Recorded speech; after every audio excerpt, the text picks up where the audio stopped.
What's up sa inyo mga itik?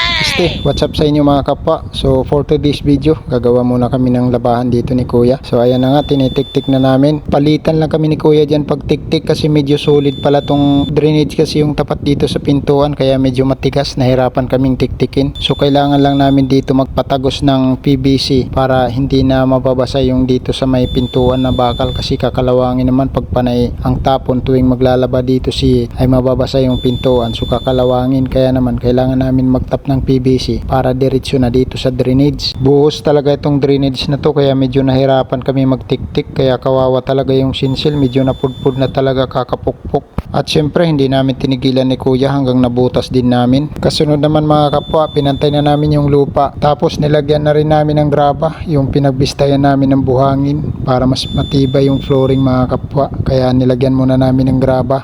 Ayan mga kapwa, papantayin lang ng konti. Nakanibil na nga pala yan at may tansi na rin yan mga kapwa. Pagkatapos naman ay babasain lang ng husto para sa ganun mabilis tumubo yung halaman.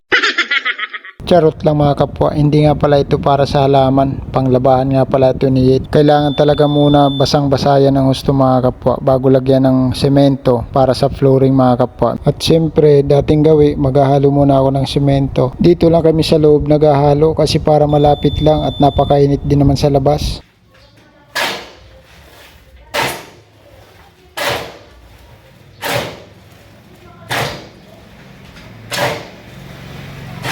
Bata pa lang ako, ganito na ang ginagawa ko. Pero sige lang, okay lang. May awa din ang Panginoon. Balang araw makakaahon din sa kahirapan. Kunting tips mga kapwa, ganito dapat. Pagkakaya naman natin gawin, wag na nating iasa sa iba. Kasi ang totoo niyan, napakahirap umasa. Yung ibang tropa ko kasi ganun, pinaasa.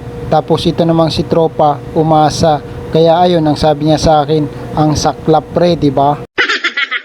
Ay ano ba yun? Sa paghahalo pala ng semento yung ibig kong sabihin mga kapwa.